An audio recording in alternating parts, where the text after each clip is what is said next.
Hello dear students, how are you. कैसे हैं आप लोग। उम्मीद करता हूँ बहुत ही अच्छे होंगे और सकुशल होंगे। आपके घर वाले में भी सब अच्छे होंगे और ये भी उम्मीद करता हूँ कि आपकी पढ़ाई भी बहुत अच्छे से चल रही होगी।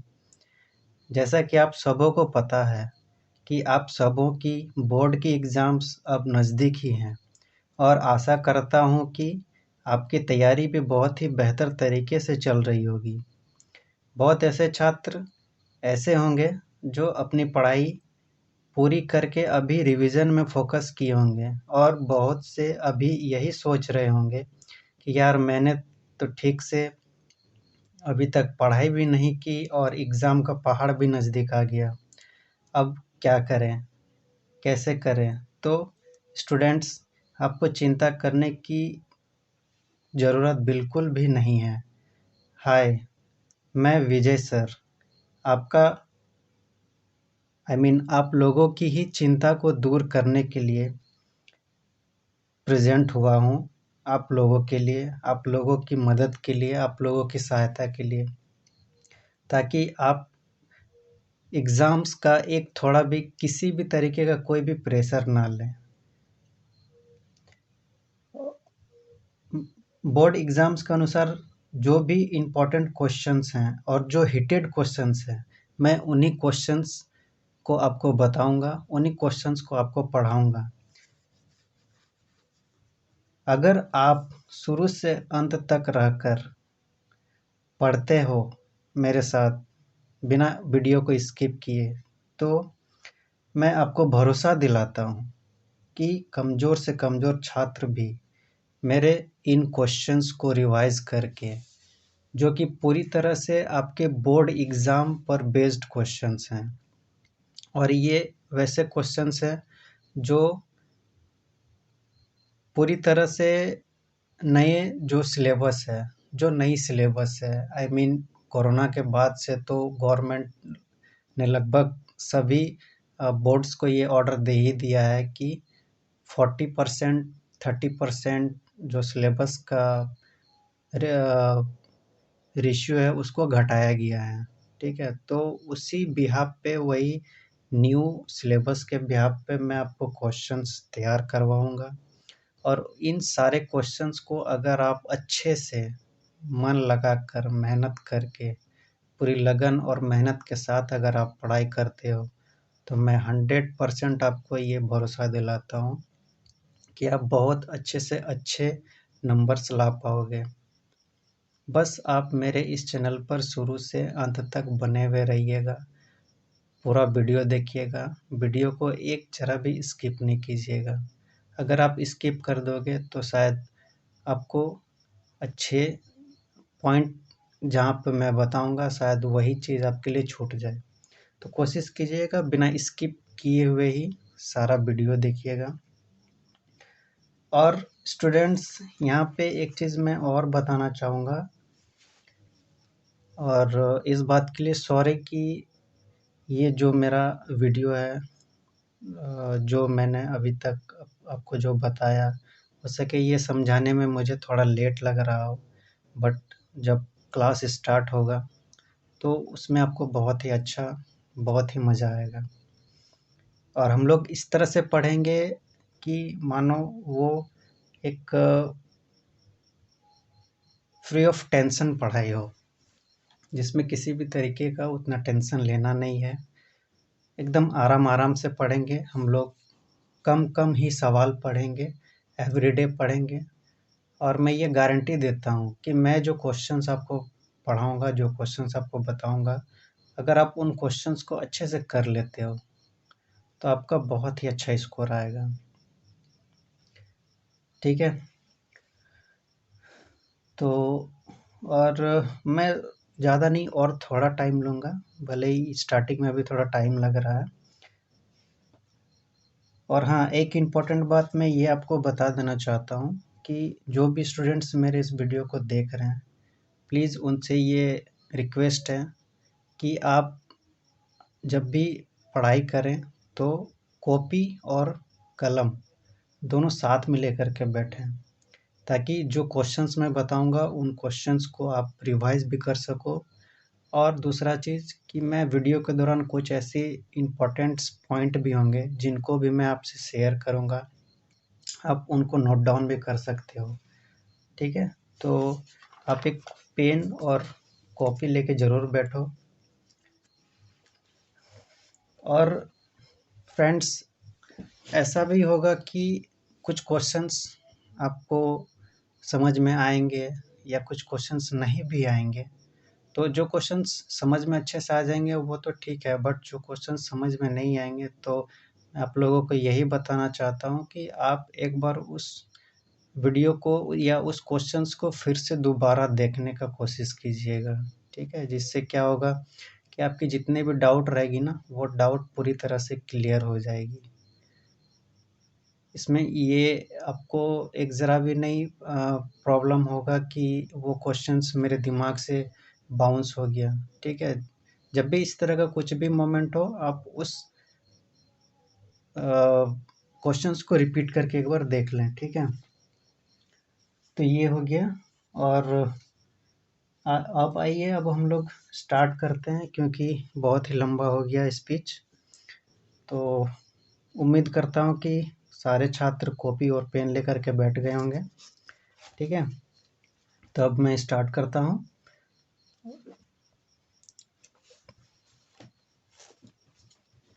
तो आज हम लोग सबसे पहले स्टार्ट करने से पहले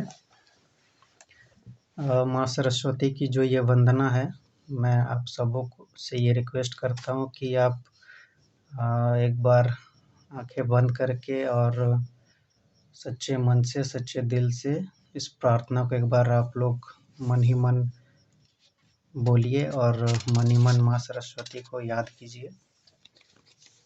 ठीक है,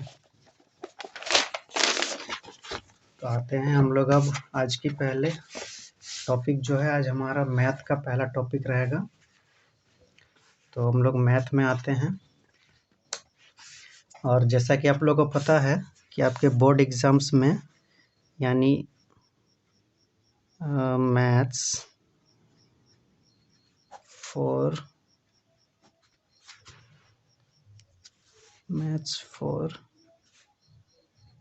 क्लास 10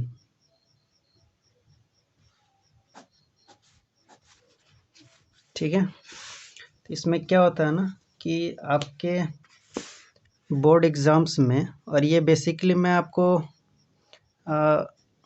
जैक जो है झारखंड एकेडमिक काउंसिल, उसके लिए बतला रहा हूँ। ठीक है,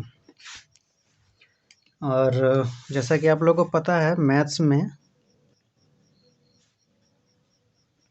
टोटल नंबर ऑफ क्वेश्चंस जो रहते हैं वो रहते हैं 30। ठीक, टोटल नंबर ऑफ क्वेश्चंस रहते हैं 30 और टाइमिंग रहता है आपका 3 आवर्स का, जिसमें आपको 30 क्वेश्चंस को सॉल्व करना रहता है। और फुल मार्क्स जो रहता है, फुल मार्क्स रहता है आपका 80 नंबर, जो कि आपका थ्योरी सेक्शन का रहता है,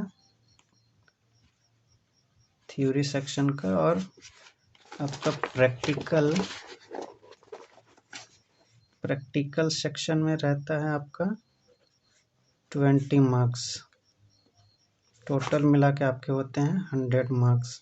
ठीक है, तो यहाँ हम लोग प्रैक्टिकल नहीं बल्कि जो थ्योरी हम लोग का पोर्शन है हम लोग उसको कवर करेंगे।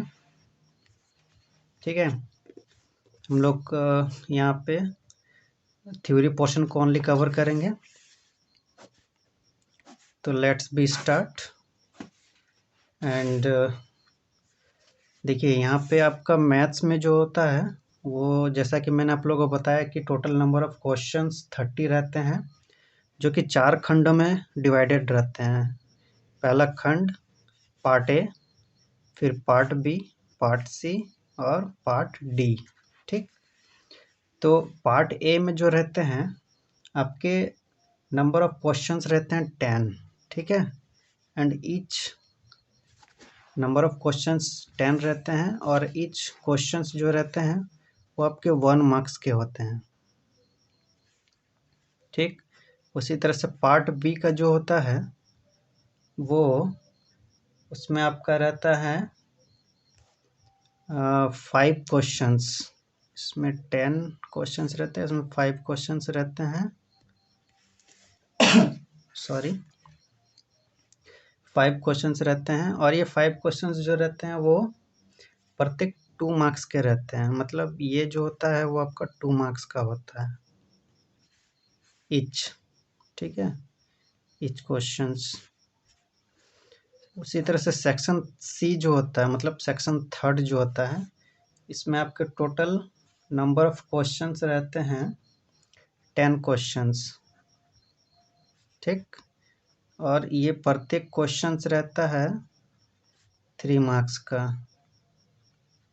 ठीक। और ये जो है सेक्शन डी जो है ये आपका रहता है, इसमें आपका टोटल नंबर ऑफ क्वेश्चंस रहता है 5 क्वेश्चंस, ठीक। और प्रत्येक जो क्वेश्चंस का मार्क्स रहता है ईच मार्क्स, मतलब प्रत्येक क्वेश्चन का मार्क्स ईच क्वेश्चंस मार्क्स जो रहते हैं वो रहते हैं आपके 6 मार्क्स के, ठीक है। ये आपका पैटर्न रहता है मैथ्स में, ठीक है, बोर्ड के एग्ज़ाम में। तो हम लोग बेसिकली जो फोकस करेंगे ना वो इसी पे करेंगे, ठीक है। ऐसे में आपको सारा सेक्शन का क्वेश्चंस करवाऊंगा, जैसे section A, section B, section C, section D, सारा सेक्शंस करवाऊंगा। और इन सारे सेक्शंस के लिए मैं टॉप हिटेड क्वेश्चंस, मतलब जो आपका बोर्ड एग्ज़ाम में आएगा, मैं वही क्वेश्चंस करवाऊंगा। ऐसा नहीं है कि यहाँ पे मैं आपको बुक की तरह पढ़ाऊंगा, ठीक है। मैं बुक नहीं पढ़ाऊंगा यहाँ पे, मैं आपको ऐसे क्वेश्चंस दूंगा जो आपके एग्ज़ाम्स में आने वाले होंगे या फिर वही क्वेश्चंस आएंगे। तो आप लोगों से रिक्वेस्ट है कि वीडियो को छोड़ के मत जाइएगा, वीडियो पे बने रहिएगा, वीडियो को स्किप नहीं कीजिएगा। अगर आप वीडियो को स्किप नहीं करेंगे तो मैं ये उम्मीद दिलाता हूँ, अगर आप वीडियो को छोड़ के नहीं जाएंगे और आप वीडियो पे अगर बने हुए रहेंगे तो मैं ये पूरी तरह से आपको ये उम्मीद दिलाता हूँ कि आप मैथ्स में बहुत ही अच्छा स्कोर करेंगे अपने बोर्ड के एग्ज़ाम्स में जो आपका आने वाला है, ठीक है। तो आप लोग वीडियो पे बने रहिए, वीडियो को स्किप मत कीजिएगा। तो ये जैसा कि मैंने आप लोग को ये बतलाया कि ये 4 सेक्शंस में रहते हैं, तो हम लोग सारे सेक्शंस को कवर करेंगे। तो बेसिकली मैं आपको 6 मार्क्स, जिसमें आपका सबसे ज़्यादा मार्क्स होता है, इसमें अगर आप 5 क्वेश्चन अच्छे से कर लिए तो 30 मार्क्स, यानी आप क्वालिफाई पास हो गए हैं।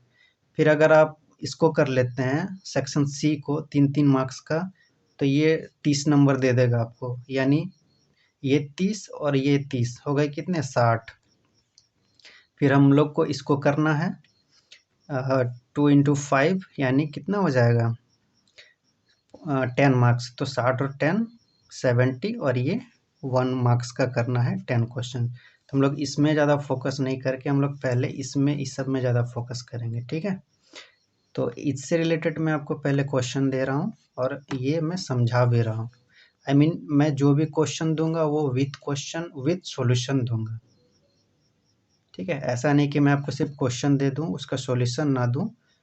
तो मैं उसको विथ सॉल्यूशन में आपको बतलाऊंगा भी कि उसका सॉल्यूशन कैसे होगा। तो उसके लिए आप लोग बिल्कुल टेंशन फ्री रहें, बस आप लोग फोकस कीजिए क्वेश्चंस पे, उसके सॉल्यूशन पे, और उसको रिवाइज कीजिए। हाँ स्टूडेंट्स, मैं आपको एक चीज़ ये भी बतला देना चाहता हूँ कि यहाँ आप लोग वीडियो को सिर्फ देख के ऐसा नहीं समझना है कि हम लोग वीडियो देख लिए, क्वेश्चंस देख लिए तो अब हम लोग बहुत अच्छा नंबर लेते आएंगे। नहीं, ये आप लोगों की गलतफहमी होगी। इसमें एक चीज़ आपका भी काम रहेगा, और वो सबसे बड़ा काम ये है कि हम आपको जो जो क्वेश्चंस देंगे उन क्वेश्चंस को आप अपने कॉपी में नोट कीजिए और उसको बिना देखे एक बार 2 बार उसको बनाने का प्रैक्टिस कीजिए घर में। जहाँ भी डाउट होगा आप सॉल्यूशन को देखिए वीडियो प्ले करके, और अगर आप बना लेते हैं तो उसको अपने से खुद से प्रैक्टिस कीजिए। इससे क्या होगा कि आपकी प्रैक्टिस और ज़्यादा अच्छी हो जाएगी, आपका रिवीजन और ज़्यादा अच्छा हो जाएगा, जिससे आप ऐसा होगा ना कि आपको तो जैसा कि मैंने बताया कि आपको 3 घंटे में ही सॉल्व करना है। एग्ज़ाम्स में तो आपको 3 घंटे में ही सॉल्व करना है ना, तो आप लोग अगर बार-बार प्रैक्टिस कीजिएगा, बार-बार रिपीट और रिपीट उस क्वेश्चंस को बनाइएगा घर में, तो इससे क्या होगा कि आपको ये जो टाइमिंग है 3 आवर्स की, ये बहुत अच्छे से प्रैक्टिस हो जाएगी घर में, ठीक है? और ये बेसिकली मैं वैसे छात्र के लिए ये वीडियो बना रहा हूँ जो ट्यूशन नहीं जो ट्यूशन को नहीं ये कर पाते हैं, अफ़ोर्ड कर पाते हैं, जिनके मम्मी-पापा सही से उनको ट्यूशन पढ़ने जाने के लिए फ़ी नहीं दे पाते हैं या अच्छे टीचर से नहीं पढ़ पाते हैं, ठीक है? तो ऐसे छात्र अ, थोड़ा उनको देख के मुझे भी ये लगता है कि, तो मैंने ये सोचा कि चलो उनके लिए भी क्यों ना कुछ अच्छा किया जाए, तो मैंने ये वीडियो बनाया, ठीक है? तो यही सब बातें हैं, और बाकी ये तो सारे स्टूडेंट्स के लिए यूज़फुल है, हेल्पफुल है, जो भी मेरे इस वीडियो पे बने हुए हैं। उन सबों के लिए ये वीडियो बहुत ही हेल्पफुल है, बहुत ही इम्पोर्टेंट है, और मैं लगभग आपके जब तक एग्ज़ाम नहीं होता है तब तक मैं आपके साथ हूँ, और तब तक मैं आपको रिवीज़न करवाऊँगा। आपको यह टेंशन लेने की कोई ज़रूरत नहीं है, बस आप लोग अच्छे से मेहनत करिए, पढ़िए, समझिए। जहाँ नहीं समझ में आएगा वीडियो को एक बार रिपीट करके देखिए। 1 बार नहीं 2 बार देखिए, लेकिन वीडियो को देखिए, और फिर जब वीडियो देखा हुआ हो जाए तो आप कॉपी में उन क्वेश्चंस को नोट कीजिए, और नोट करने के बाद उसको बनाने का प्रैक्टिस कीजिए, ठीक है? ये मैं बोलना चाहता हूँ। और बाकी आप अगर इस तरह कर लेते हैं तो मैं विश्वास दिलाता हूँ कि आपके मैथ में जो मैंने बताया ना, ये total number of marks 80 theory section का, इसमें मैं आपको 75 प्लस करवा के दूंगा। ये मेरी गारंटी रहेगी, बशर्ते आप लोग मेरे साथ अगर हमेशा बने हुए रहो और आप लोग भी अपना थोड़ा सा मेहनत करो, तो मैं इस बात की गारंटी लेता हूँ, ठीक है? तो ये हो गया, माफ़ कीजिएगा, थोड़ा बहुत ही लंबा हो गया स्पीच हम लोग का। हम लोग अब स्टार्ट करते हैं। तो आज का पहला क्वेश्चन है,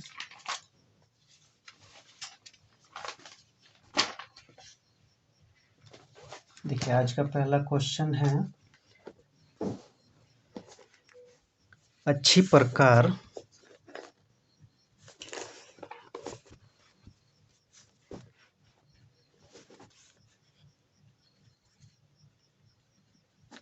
अच्छी प्रकार से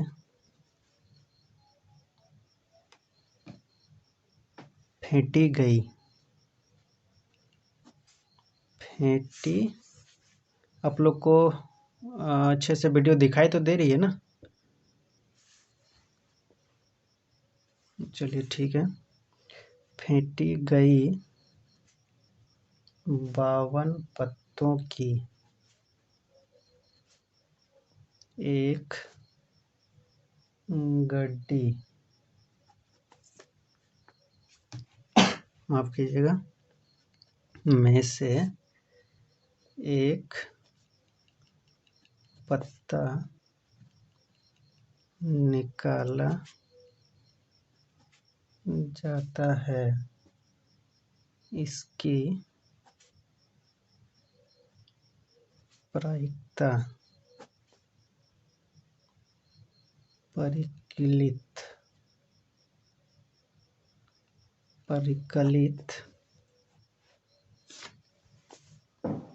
करें कि यह पत्ता यह पत्ता ए। इसमें देखिए पहला क्वेश्चन है, इस क्वेश्चन का क्वेश्चन नंबर 1 जो है इसका पहला क्वेश्चन ए है। इसमें ये पूछा गया कि एक इक्का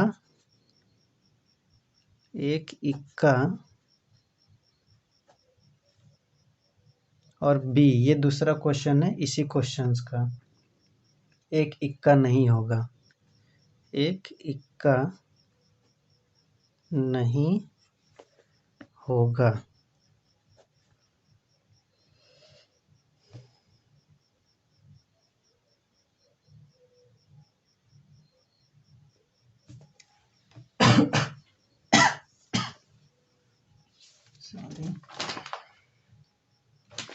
ठीक है, तो ये हम लोग का क्वेश्चन है पहला। तो देखिए ये जो इस टाइप का जो क्वेश्चन है ये है प्रोबेबिलिटी का क्वेश्चन, और इस टाइप का क्वेश्चन हम लोग जानते ही है कि ताश में 52 पत्ते होते हैं। ठीक है, उन 52 पत्तों में 4 इक्के होते हैं। एक इक्का होता है लाल पान का, एक इक्का होता है काला पान का, एक इक्का होता है ईंट का, और एक इक्का होता है चिड़ी का, जिसको हम लोग बोलते हैं। ठीक है, ये जस्ट मैं आप लोग को अपने लोकल हिसाब से बतला रहा हूँ, ऐसे उसमें तो कुछ अलग ही मेथड मैथमेटिकल वर्ड अगर कुछ देखा जाए तो वो अलग ही होता है। तो अब इसके सॉल्यूशन पे आते हैं हम लोग। ठीक है, इसको अब हम लोग हल कैसे कर सकते हैं। तो जो पहला है उसका सॉल्यूशन होगा जो ए नंबर है। देखिए एक गड्डी में, जैसा कि मैंने कितने बताया, नंबर ऑफ इक्का, यानी कि गड्डी में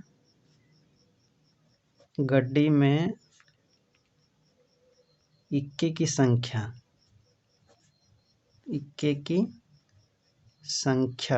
कितनी होती है? 4 होती है ना। तो ये 4 इक्के हो गए। क्या क्या, एक जो मैंने बताया ना, एक चिड़िया का इक्का होता है इस तरह से, एक होता है इस तरह से ईंटा का साइन जो होता है, एक होता है लाल पान का होता है, और एक क्या होता है, एक होता है काला पान, जिसका सिंबल इस तरह से होता है।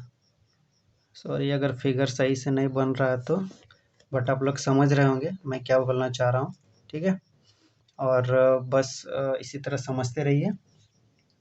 ठीक है, अब क्या बोला गया है कि अनुकूल परिणामों की संख्या, इसमें पूछा गया कि एक इक्का 52 कार्ड से अगर एक पत्ती, सिर्फ एक ही पत्ती निकालना है, उसमें से अगर पहला जो है वो अगर एक इक्का होगा तो उसकी क्या प्रायिकता होगी। ठीक है, तो हम लोग क्या जानते हैं कि प्रायिकता का जो फॉर्मूला जो होता है वो क्या होता है, अनुकूल परिणामों की संख्या। मतलब यहाँ पे क्या है, जैसे इस पूरे गड्डी में अनुकूल परिणाम कितने हैं, कितने इक्के हैं, तो उसको लिख लेते हैं। अनुकूल परिणामों की संख्या मतलब नंबर ऑफ, जो उसमें से 4 इक्के हैं ना, वो 4 इक्के को ही हम लोग क्या करते हैं, वो क्या होता है, उसका अनुकूल परिणामों की संख्या होती है। अब उसमें से कुल संभव परिणाम कितना है, मतलब टोटल कुल अनुकूल परिणाम, कुल संभव, सॉरी अनुकूल परिणाम का तो हम लोग निकाल लिए ना, कुल संभव परिणामों की संख्या,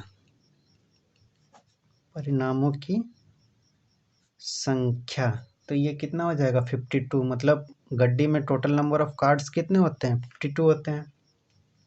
अतः प्रायिकता क्या होगा, इक्का के लिए, हम लोग को इक्का के लिए ना प्रायिकता निकालना है इसमें, तो इक्का के लिए प्रायिकता हो जाएगा। तो इसका फॉर्मूला क्या होता है, अनुकूल परिणामों की संख्या, अनुकूल परिणामों की संख्या बटा क्या होता है, कुल संभव परिणामों की संख्या, कुल संभव परिणामों की संख्या, यही होता है ना। तो अब इसमें इसका जो मान है उस मान को बैठा देना है, तो क्या हो जाएगा, कुल परिणामों की संख्या 4 है और संभव परिमाण कितना है 52। तो तो ये कितना हो जाएगा, अगर इसको काटेंगे तो 4 1 जा 4 और 13 4 जा 52, यानी 4 एकम 4, 13 चौक 52, तो 1/13 इसका यही क्या हो जाएगा, इसका आंसर हो गया। एक आंसर आ गया। अब हम लोग यहाँ पे देखिए एक क्वेश्चन और है, एक इक्का नहीं, मतलब यहाँ पे अगर हम लोग एक कार्ड निकालते हैं 52 कार्ड्स में से और उसमें अगर एक भी इक्का नहीं निकला तो उसके लिए क्या प्रायिकता होगा, वो हम लोग को निकालना है। ठीक है, तो क्वेश्चन नंबर बी का हो जाएगा। देखिए जैसा कि हम लोग जानते हैं अनुकूल परिणामों की संख्या कितना है, तो इसके लिए क्या हो जाएगा, जैसे हम लोग इक्का नहीं मिल रहा ना, मतलब 52 कार्ड्स में से हम लोग 52 कार्ड में से सिर्फ एक ही कार्ड निकालना है, जिसमें से क्या बोला जा रहा है कि इक्का अगर नहीं निकलेगा, ठीक है, इक्का अगर नहीं निकले, उसके अलावे कोई और निकले, इक्का अगर नहीं होगा मतलब कोई और कार्ड होगा। ठीक है, तो हम लोग क्या करेंगे, 52 कार्ड्स में से उन चारों इक्का का जो कार्ड्स होगा उसको माइनस कर देंगे, तो वही हम लोग का अनुकूल परिणाम हो जाएगा। यानी कि इस क्वेश्चन के लिए अनुकूल परिणामों की संख्या, परिणामों की संख्या क्या हो जाएगा, तो 52 माइनस क्या 4, यानी कि 48, यही हम लोग का क्या हो जाएगा, अनुकूल परिणाम हो जाएगा।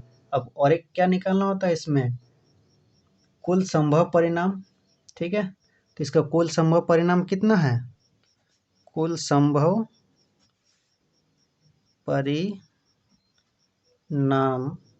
की संख्या कितना है, 52 है ना, ये तो टोटल नंबर ऑफ कार्ड्स कितना है, 52 है, जो हम लोग का NS होता है, और ये परिणामों की संख्या, अनुकूल परिणामों की संख्या कितना है, 52 में इक्का का जो संख्या है, 4 इक्का होते हैं 52 कार्ड्स में, एक गड्डी में, ताश के एक गड्डी में 4 इक्के होते हैं, तो उसको माइनस कर दिए 48। इस क्वेश्चन के लिए अनुकूल परिणाम हम लोग का हो गया 48 और कुल संभव परिणाम हो गया 52। ठीक है, अब हम लोग प्रायिकता निकाल लेते हैं। अतः प्रायिकता कब, जब इक्का नहीं निकले, है ना, तो इसका प्रायिकता क्या हो जाएगा, तो वही फॉर्मूला पुट कर देंगे जो हम लोग यहाँ पे देखें ऊपर में। तो क्या होता है, अनुकूल परिणामों की संख्या बटा क्या, कुल संभव परिणामों की संख्या। ओके, अब हम लोग का अनुकूल परिणाम कितना है, 48 डिवाइड बाय 52। अब इसको सॉल्व कर दीजिए, शॉर्ट कीजिए इसको, तो ये 2 से डिवाइड होगा, तो 24 कितना होगा, 2 2 जा 4, 2 4 जा 8, 2 2 जा 4, हाथ में 1 बचा, तो 2 छके 12, ये 12 दूना 24, ये 13 दूना 26, यानी कि 12, सॉरी देखिए आप लोग वीडियो यहाँ, ये देखिए एक बार बता देना फिर से, ये 24 दूना 48 काटे, यहाँ पे 26 दूना 52 काटे हैं। ठीक है, फिर 24 को काटे 2 से 12 आया, फिर 26 को काटे 13 आया। अब तो ये इसका न्यूनतम फॉर्म यही हो जाएगा, लघुत्तम, और इससे छोटा तो कटेगा नहीं, तो इसलिए क्या हो जाएगा 12/13, यही क्या हो गया, इसका आंसर हो गया। तो ये क्वेश्चन हो गया। ठीक है, इसमें क्या था, ये प्रोबेबिलिटी का क्वेश्चन था जिसका मैंने सॉल्यूशन बताया आपको। ठीक है, कि अगर इक्का आए और इक्का ना आए। ठीक है, इस क्वेश्चंस को आप लोग लिख लीजिएगा, अपने कॉपी में नोट डाउन कर लीजिएगा, इसका सॉल्यूशन भी नोट डाउन अगर करना होगा तो कर लीजिएगा, अदरवाइज क्वेश्चंस को ज़रूर नोट डाउन कीजिएगा। ठीक है, और क्वेश्चंस को नोट डाउन करके बाद में इसको फिर से बिना देखे ज़रूर प्रैक्टिस कीजिएगा। ठीक है, तभी आप लोग का अच्छा मार्क्स आएगा। नहीं तो अगर सोच रहे हैं कि वीडियो देख के एक बार छोड़ देंगे तो उसमें प्रॉब्लम आपको होगा। ठीक है, इसीलिए मेरा रिक्वेस्ट है कि आप क्वेश्चन नोट डाउन करके और उसको रिवाइज बार बार कीजिएगा। ठीक है, और हाँ, एक चीज़ मैं आप लोग को ये भी बोलना चाहूँगा कि अगर आप लोग इस वीडियो में आप इस चैनल में पहली बार आए हैं तो प्लीज़ इसको सब्सक्राइब कीजिए, इसको लाइक कीजिए और इसको शेयर कीजिए अपने भाइयों को, जो आपके भाई बोर्ड एग्ज़ाम्स दे रहे हैं या जो आपके छोटे भाई बोर्ड एग्ज़ाम्स दे रहे हैं या आपकी बहन अगर दे रही है या आपके रिलेशन में जो भी अगर बोर्ड एग्ज़ाम दे रहे हैं, आप उनको ये वीडियो शेयर कीजिए क्योंकि ये वीडियो बहुत ही हेल्पफुल और ये चैनल उनके लिए बहुत ही हेल्पफुल होगा और ये आपके लिए भी बहुत ही हेल्पफुल चैनल होगा क्योंकि इस चैनल पे मैं शिक्षा से संबंधित बहुत कुछ सीखने वाली, समझने वाली, बहुत ही बेहतर तरीके के मैं आपको नॉलेज प्रोवाइड करता हूँ और आगे भी करूँगा। बस आप लोग इसी तरह से मुझे साथ देते रहिएगा, ठीक है? तो आते हैं हम लोग अब नेक्स्ट क्वेश्चन में, है ना? नेक्स्ट क्वेश्चन है, देखिए हम लोग का नेक्स्ट क्वेश्चन है, जल्दी थोड़ा बनाते हैं, है ना? क्योंकि वीडियो बहुत ही स्पीच में ही थोड़ा ज़्यादा लंबा हो गया, उसके लिए सॉरी। फिर से again I told you that sorry, ठीक है? आते हैं नेक्स्ट क्वेश्चन में। देखिए इसमें क्या है, समीकरण 3x square minus 2x plus 1/3 is equal to 0 दिया हुआ, ये एक इक्वेशन दिया हुआ है, ठीक है? बोल रहा है ये जो इक्वेशन है इसका क्वेश्चन नंबर 1 है, ठीक है? इसका क्वेश्चन नंबर 1 है। इसमें पूछा जा रहा है कि विविक्त कर, इसका विविक्त कर निकालना, विविक्त कर का मान निकालना है, ठीक है? इसी का बी नंबर क्वेश्चन है कि मूलों की प्रकृति क्या होगी वो बतलाना है, मूलों की प्रकृति क्या होगी वो बतलाना है। क्वेश्चन नंबर इसी में सी पूछा जा रहा है, द्विघात सूत्र का उपयोग, द्विघात सूत्र का उपयोग कर मूल ज्ञात करें, ठीक है? ये इस क्वेश्चन में पूछा जा रहा है। इसमें इसको मैं एक बार फिर से बता दे रहा हूँ, ये जो समीकरण है, ये समीकरण जो दिया हुआ है, इसी समीकरण का वियुक्त कर निकालना है सबसे पहला, दूसरा निकालना है मूलों की प्रकृति क्या होगी और तीसरा निकालना है द्विघात समीकरण का उपयोग मूल ज्ञात करना है ना? तो चलिए हम लोग इसका सॉल्यूशन में आते हैं, बिना वीडियो को देरी किए अब सीधा हम लोग अब सॉल्यूशन में आते हैं। सॉरी, देखिए इसका सॉल्यूशन में आते हैं हम लोग।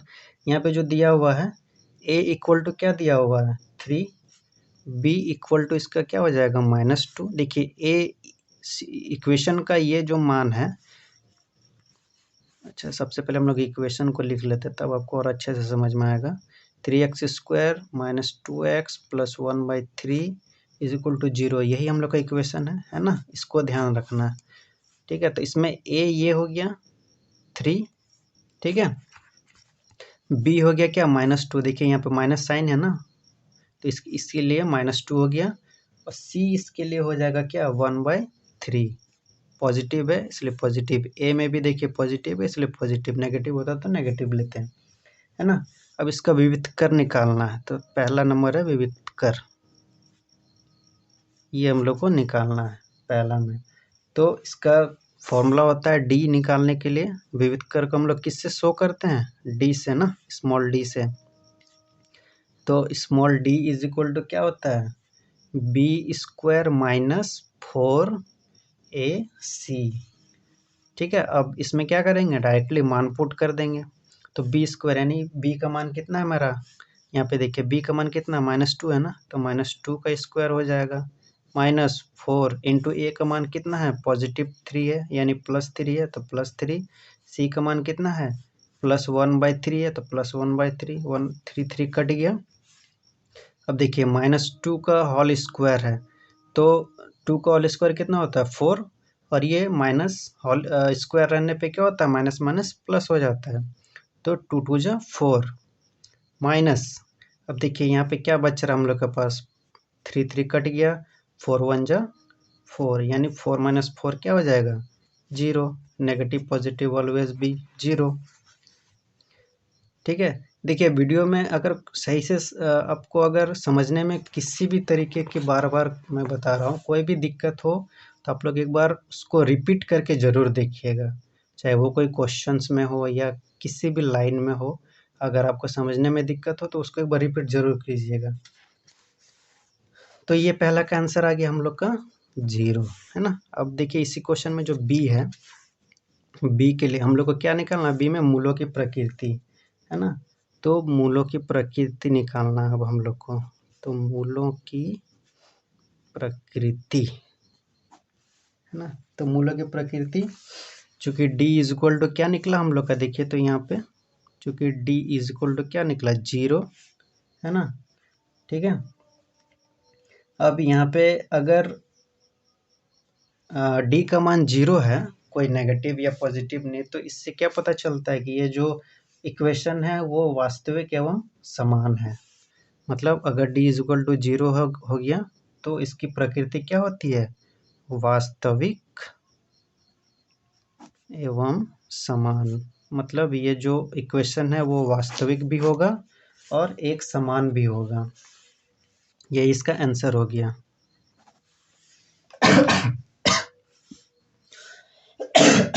सॉरी। तो ये हो गया इसका जो प्रकृति है ना, वो प्रकृति क्या हो गया, वास्तविक एवं समान। बस इतना ही आंसर हो गया इसका। अब सी नंबर में देखिए, सी नंबर है द्विघाती सूत्र से हम लोग को क्या करना है, इसका मूल ज्ञात करना है। द्विघाती सूत्र से मूल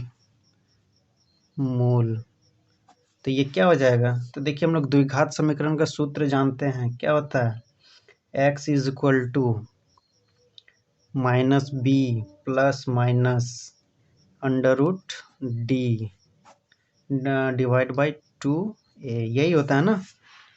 देखिए जो द्विघात समीकरण का सूत्र होता है उससे हमको क्या करना, मूल निकालना है ना। तो द्विघात समीकरण का क्या होता है फॉर्मूला, हम लोग जानते हैं, minus b plus minus under root d by 2a। अब यहाँ पे कुछ करना नहीं है, सिर्फ इसका जो वैल्यू है, जो मान है, उसको पुट कर देना है, तो हम लोग का आंसर आ जाएगा। तो माइनस बी देखिए यहाँ पे b क्या है, हम लोग का -2 है, और यहाँ ऑलरेडी माइनस है एक, और b का मान है -2। तो इस तरह से इसको लिख देंगे, ठीक है। प्लस माइनस डी का मान हम लोग का कितना आया, देखिए यहाँ पे डी का मान कितना है, यहाँ से भी हम लोग देख सकते हैं डी का मान हम लोग का आया है 0 ना। तो बस वही डी का मान को यहाँ पे पुट कर देंगे, तो अंडर रूट 0 डिवाइड बाय 2 देखिए a का मान कितना है, a का मान है 3, तो यहाँ पे 2 इंटू 3 हो गया। ठीक। अब इसको सॉल्व कीजिए, तो ये हो गया क्या, ये हो गया आपका, इसको हम लोग जब सॉल्व करेंगे तो ये माइनस माइनस क्या हो गया, प्लस हो गया 2। ठीक है। देखिए प्लस माइनस अंडर रूट 0, तो अंडर रूट 0 का मान क्या होता है, 0 ऑलवेज भी 0, चाहे वो रूट में हो या रूट से बाहर हो, वो ऑलवेज भी 0 होता है। तो प्लस माइनस का कुछ वैल्यू नहीं रह गया। अब 2 3 जा 6, अब इसको काट दीजिए, 2 1 जा 2, 2 3 जा 6, यानी 1/3। ठीक है। तो यही इसका मूल क्या होगा, अतः समीकरण का मूल होगा क्या, 1/3, एक हो जाएगा +1/3 और एक हो जाएगा -1/3। ठीक है, 1/3 हो जाएगा, है ना। एक +1/3 और एक -1/3 हो जाएगा। यही क्या होगा इसका आंसर।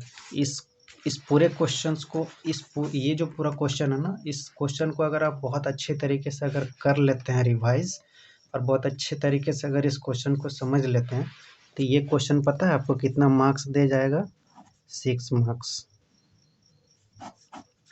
तो ये क्वेश्चन को एक बार आप लोग अपने कॉपी में नोट डाउन करके और बहुत अच्छे से इसको रिवाइज कर लीजिएगा। चलिए नेक्स्ट क्वेश्चन पे चलते हैं हम लोग। अभी हम लोग को 4 से 5 क्वेश्चन और करने हैं, 5 से 6 क्वेश्चन आज के लिए, ठीक है।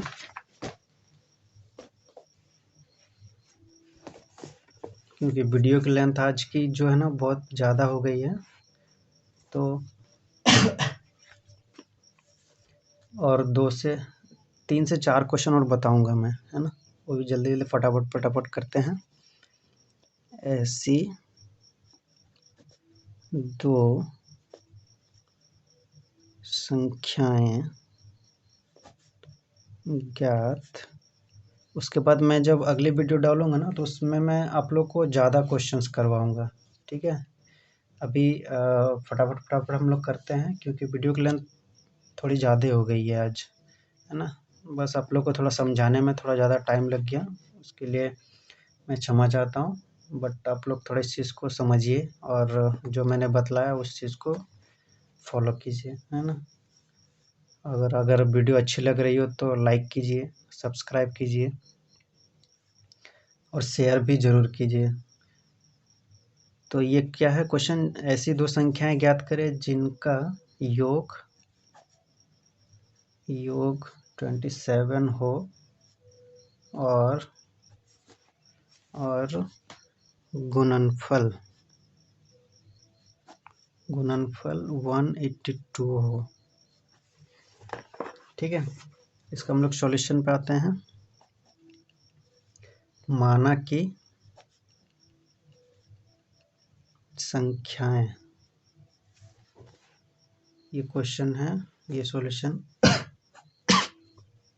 माना कि संख्याएं x एवं 27 माइनस एक्स हैं।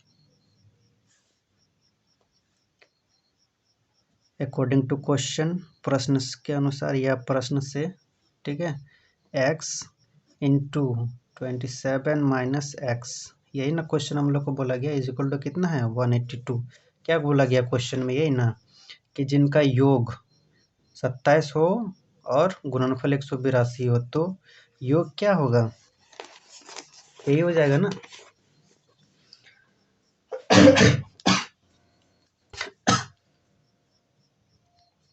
तो ये हो जाएगा और गुणनफल क्या है देखिए, और दोनों का गुणनफल 182 है, तो दोनों का गुणनफल 182 के बराबर है। तो अब इसको हम लोग सिंपली सॉल्व करेंगे, तो जो आएगा वही हम लोग को क्या होगा, तो x इंटू 27, तो 27x हो जाएगा माइनस एक्स स्क्वायर हो जाएगा is equal to 182 x square minus 27 plus 27x plus 182। इस 182 को क्या कर रहे हैं हम लोग? अपोजिट साइड लेते आ रहे हैं, है ना। वो अपोजिट साइड ला रहे हैं।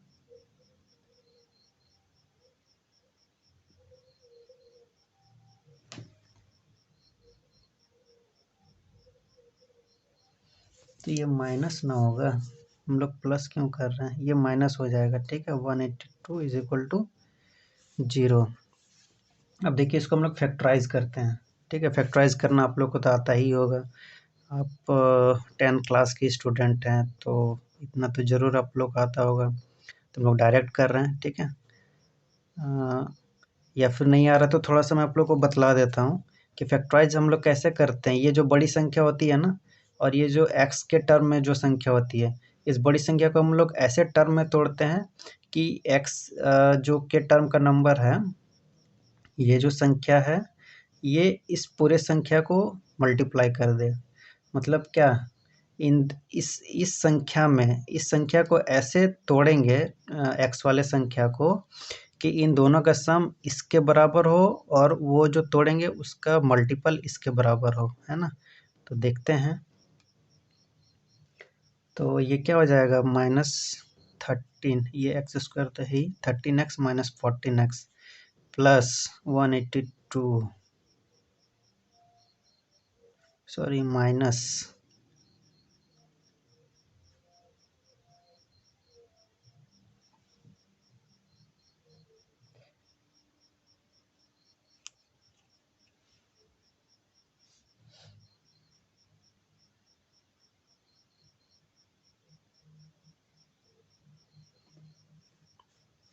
ना इज इक्वल टू 0। अब इसको क्या करते हैं, कॉमन ले लीजिए।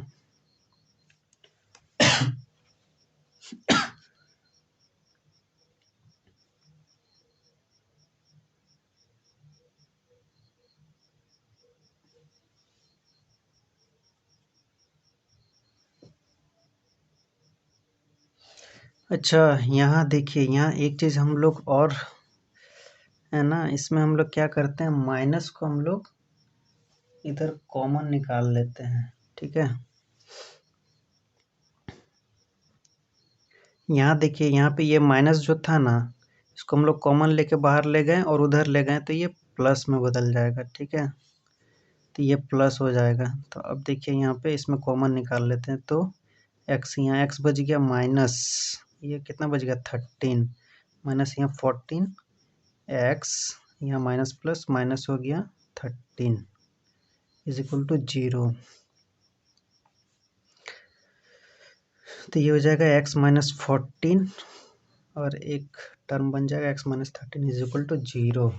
ठीक है, तो इन संख्याओं का मान क्या क्या निकल जाएगा, एक्स इज इक्वल टू क्या निकला, माइनस 13 इज इक्वल टू 0 और x is equal to minus 14 is equal to 0, यानी एक्स इज इक्वल टू 13 और x equal to 14। That means संख्या क्या क्या हो गई, एक्स इक्वल टू 13 एंड 14, यही क्या हो गया, इसका आंसर हो गया, है ना।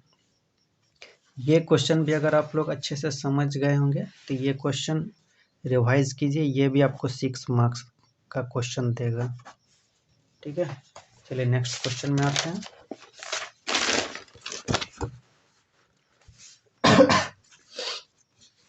नेक्स्ट क्वेश्चन है हम लोग का,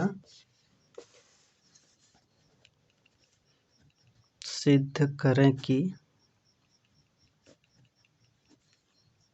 करें कि दो समरूप त्रिभुजों के क्षेत्रफलों का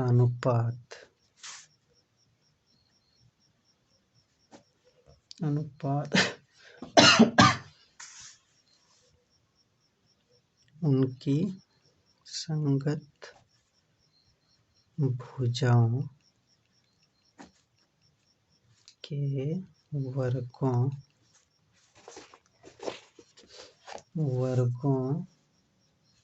के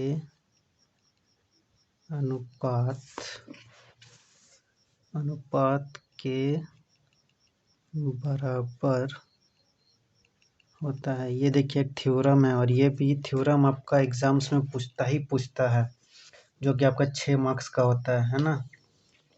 तो इसको थोड़ा अच्छे से समझिएगा। देखिए इसका सॉल्यूशन मैं बता रहा हूँ। दिया हुआ क्या है, सबसे पहले हम लोग क्या लिखते हैं, दिया हुआ है triangle A B C. Triangle A B C क्या है, तथा ट्राइंगल पी क्यू आर क्या है, समरूप हैं। ये दोनों समरूप ही हैं, ये दिया हुआ है। तो ये क्या, एक ट्राइंगल ए बी सी है और ये एक ट्राइंगल है पी क्यू। सॉरी, अगर ट्राइंगल बनाने में थोड़ा दिक्कत हो तो ए बी सी है और ये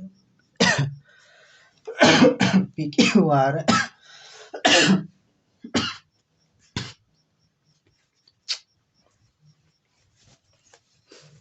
है ना। तो इसमें अब क्या है,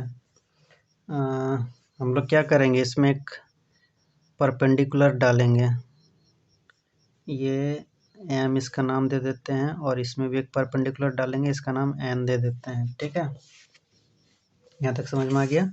अब देखिए हम लोग को सिद्ध क्या करना है वो लिख लेते हैं। सिद्ध करना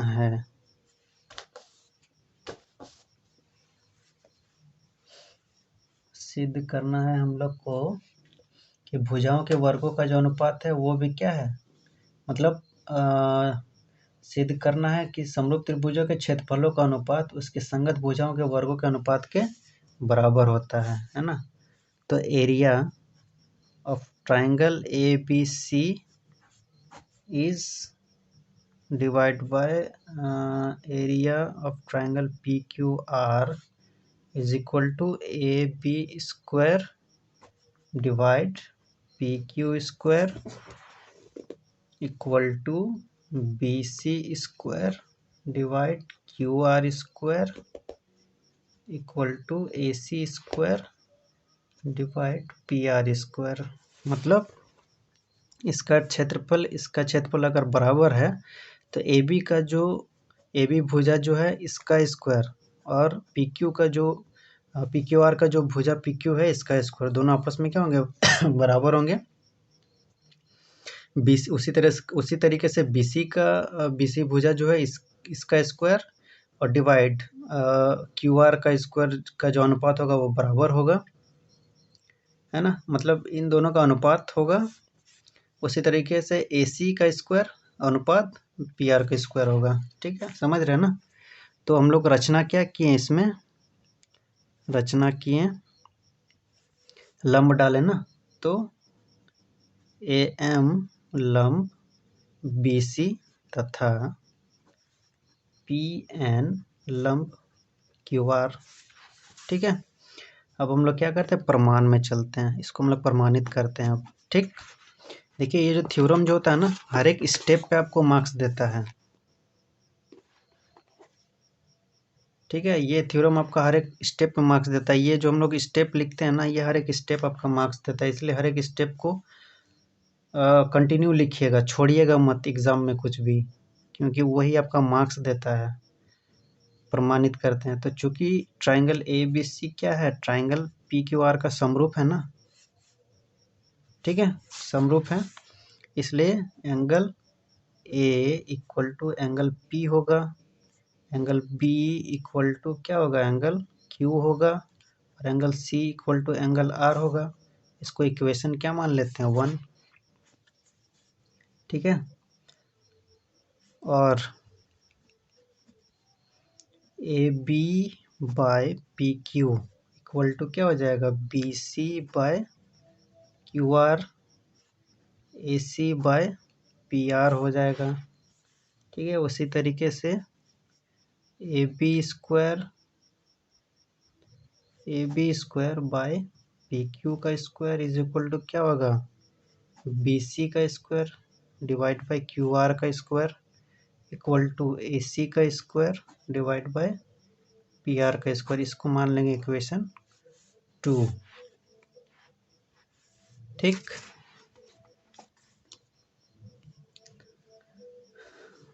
इसलिए area of triangle A B C, ठीक, divide by area of triangle क्या, P Q R equal to क्या हो जाएगा, half into B C into A M, ये होता है ना, आधार इंटू ऊंचाई होता है, हाफ इंटू आधार इंटू ऊंचाई।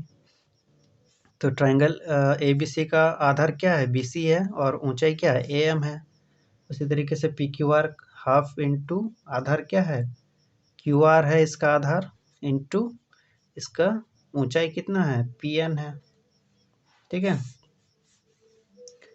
तो इसलिए क्या हो जाएगा, area triangle A B C divide by area P triangle P Q R क्या हो जाएगा, B C divide Q R, है ना, into A M into P N. क्यों, क्योंकि यहाँ देखिए ये जो है, ये हाफ ये दोनों कट गया आपस में, तो क्या बच गया, B C by Q R into A M by P N. Equation इसको मान लेते हैं 3rd। ठीक है, अब आते हैं हम लोग ट्राइंगल ए बी एम और ट्राइंगल पी क्यू एन में। ठीक है, जो हम लोग लंब डाल के जो ट्राइंगल बना है ना, उसमें आते हैं अब हम लोग। उसमें क्या हम लोग देखते हैं कि एंगल बी इक्वल टू क्या, एंगल क्यू है, दिया हुआ है, ये तो हम लोग का दिया ही हुआ है। ठीक है, और एंगल एम बराबर एंगल एन जो है वो कितना है 90 डिग्री है। देखिए यहाँ पे एक बार फिगर में फिर आते हैं, ये जो है लंब डाल लेना हम लोग, ये तो 90 डिग्री है ना, ये भी 90 डिग्री है। कब? जब हम लोग ये एंगल सिर्फ ले रहे हैं, ये एंगल, ठीक है। एंगल क्या लिए हम लोग? ए बी एम ना और पी क्यू एन ना, तो देखिए यहाँ 90 डिग्री नहीं बन रहा है, बन रहा है ये, और एंगल बी और एंगल क्यू क्या है? बराबर है। तो वही चीज़ है, यहाँ पे वही चीज़ लिखे हैं, ठीक है। ये दिया हुआ है और ये बराबर भी है, ठीक। अब आते हैं हम लोग, आगे बढ़ते हैं। तो ए समरूपता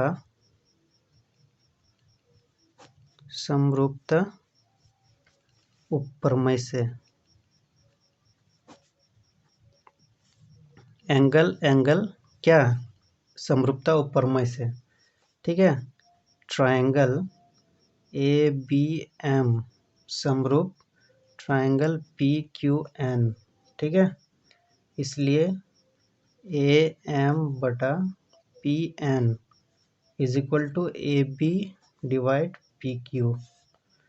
बट लेकिन यहाँ एक चीज़ ध्यान दीजिएगा, लेकिन यहाँ एक चीज़ क्या ध्यान देना है? A B by P Q equal to B C by Q R है ना।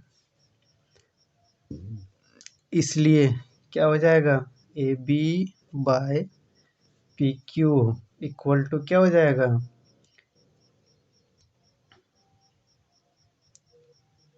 सॉरी, ये तो दिया ही हुआ है ना, इसलिए देखिए B C by Q R हो जाएगा क्या?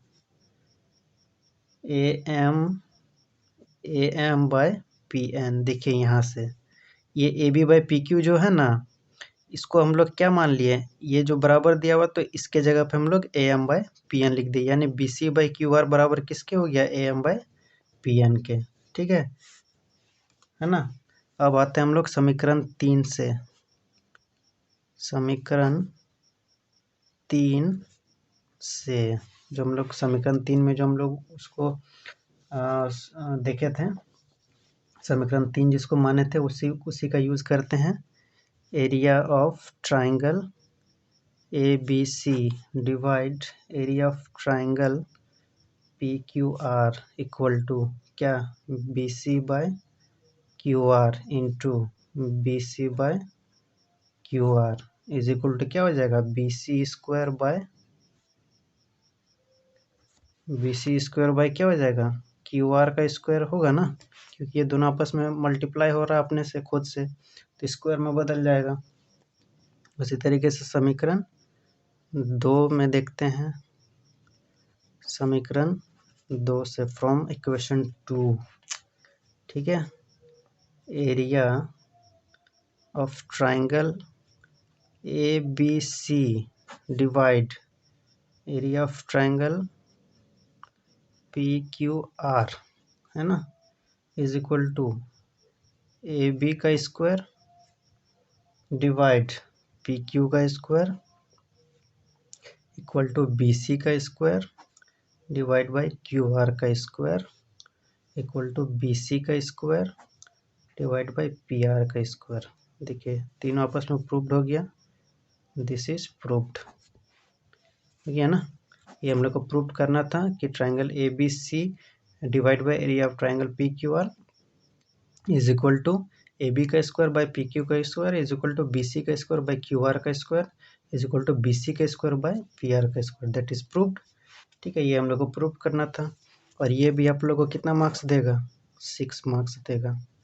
इसलिए इस क्वेश्चन को भी, ये जो क्वेश्चन हम बताएं, इस क्वेश्चन को भी नोट डाउन कीजिए कॉपी में, और इसको अच्छे से एक बार देखिए।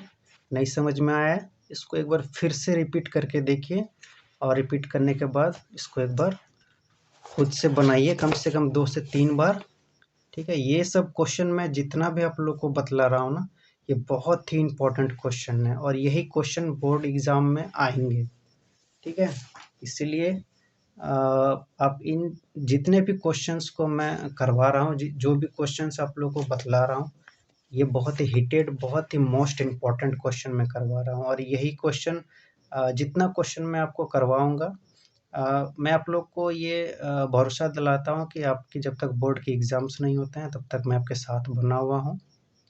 ठीक है, आज वीडियो की लेंथ बहुत ही ज़्यादा होने की वजह से मैं इतना ही क्वेश्चन आज दे पा रहा हूँ।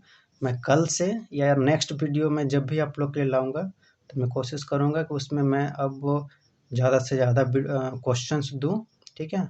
बस आप लोग मेरे साथ बने रहें, मेरे चैनल के साथ बने रहें, क्वेश्चंस को नोट डाउन करें, उसको रिवाइज़ करें। मैं आप लोग को मैं आप लोग से यही उम्मीद करता हूँ और आप लोग बार-बार रिवाइज़ कीजिए, आप लोग बार-बार उस क्वेश्चंस को बनाइए, ताकि आपके बहुत अच्छे मार्क्स आएँ। और मैं आप लोग को ये भी बतला देना चाहता हूँ कि मैं इस चैनल के माध्यम से आप लोग को केवल मैथ की ही नहीं, बल्कि मैं आपको science, social science, English, Hindi, आपकी जितने भी पेपर्स हैं, मैं उन सारे पेपर्स के क्वेश्चंस आप लोग को दूँगा। ठीक है? तो उसके लिए आप लोग टेंशन फ्री रहें और बस आप लोग पढ़िए, मन लगा के मेहनत कीजिए और अच्छे से पढ़ाई कीजिए, अपने मम्मी-पापा का नाम रोशन कीजिए और बोर्ड्स में बहुत अच्छा मार्क्स लाइए, ठीक है? और ये वीडियो अगर आपको अच्छी लगी होगी, तो प्लीज़ इसको लाइक कीजिए। मेरे चैनल को सब्सक्राइब अगर नहीं किए हैं, तो उसको सब्सक्राइब कीजिए और जो बेल आइकन का जो घंटा है, उसको प्रेस कीजिए ताकि मैं जितनी भी वीडियो बनाऊँ, जितना भी मैं इन्फॉर्मेटिव वीडियो बनाऊँगा, वो उसकी सारी नोटिफ़िकेशन आप तक पहुँचे, ठीक है? और इसको आप शेयर भी कीजिए, उनको शेयर कीजिए जो आपके अपने हैं, ठीक है? जो लगता है कि मतलब जिनको मैं ये शेयर करूँगा तो उनके लिए बहुत इन्फॉर्मेटिव होगा, उनको ज़रूर शेयर कीजिए। चाहे वो आपके दोस्त हो, आपके भाई हो, जो अभी बोर्ड का एग्ज़ाम दे रहा हो या आपकी बहन बोर्ड का एग्ज़ाम दे रही हो, आपकी दीदी दे रही हो, आपकी छोटी बहन दे रही हो, बड़ी बहन दे रही हो, छोटा भाई दे रहा है, बड़ा भाई दे रहा है या जो भी दे रहा है, आपका रिलेटिव में भी अगर कोई दे रहा है, तो आप उसको शेयर कीजिए, ठीक है? क्योंकि ये सब वीडियो उनके लिए बहुत ही इन्फॉर्मेटिव होने वाली है और मेरा चैनल तो इन्फॉर्मेटिव है ही। आप मेरे चैनल पर इस सब्सक्राइब बटन को सब्सक्राइब कर लीजिए, ताकि जितने भी इन्फॉर्मेटिव वीडियो जो भी मैं बनाऊँ, वो आपके पास हमेशा पहुँचते रहे और अगर ये वीडियो अच्छी लगी हो, तो प्लीज़ लाइक कीजिए। ठीक है? मैं आपको नेक्स्ट वीडियो पे मिलता हूँ। Thank you so much. जय हिंद, जय भारत, धन्यवाद।